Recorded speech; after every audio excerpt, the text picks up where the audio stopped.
Dog ate my homework. So this happened last week, and I still can't decide if it's the weirdest or dumbest thing I've ever been involved in.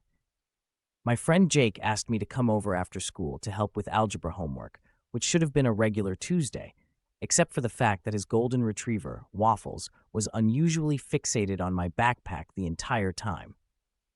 I didn't think much of it until, somewhere between factoring polynomials and debating the merits of snack-sized Oreos, I heard the unmistakable sound of paper being shredded. Waffles had somehow unzipped my bag, with his teeth, I guess, and was now gleefully devouring my homework like it was a Michelin-starred meal. Panic set in fast. My teacher, Mrs. Patterson, is notorious for her zero-tolerance policy on homework excuses. She once made a kid write a persuasive essay on why he forgot his essay.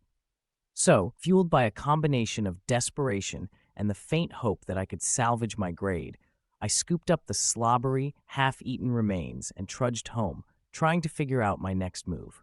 My dad's advice? Well, you could always bring in the dog as evidence. I laughed at first, but the more I thought about it, the more it made a weird kind of sense. After all, if Mrs. Patterson saw the culprit, maybe she'd go easy on me.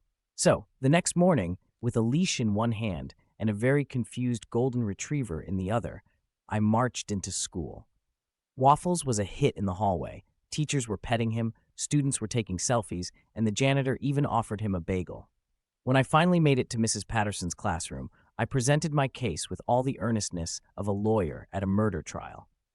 "Ma'am," I said, "I know the dog ate my homework excuse is cliché, but this time I brought the dog as proof." Mrs. Patterson stared at me, then at Waffles, then back at me, her eyebrow arching so high I thought it would detach. She sighed, shook her head, and said, "Nice try, but in my class I only accept rough drafts."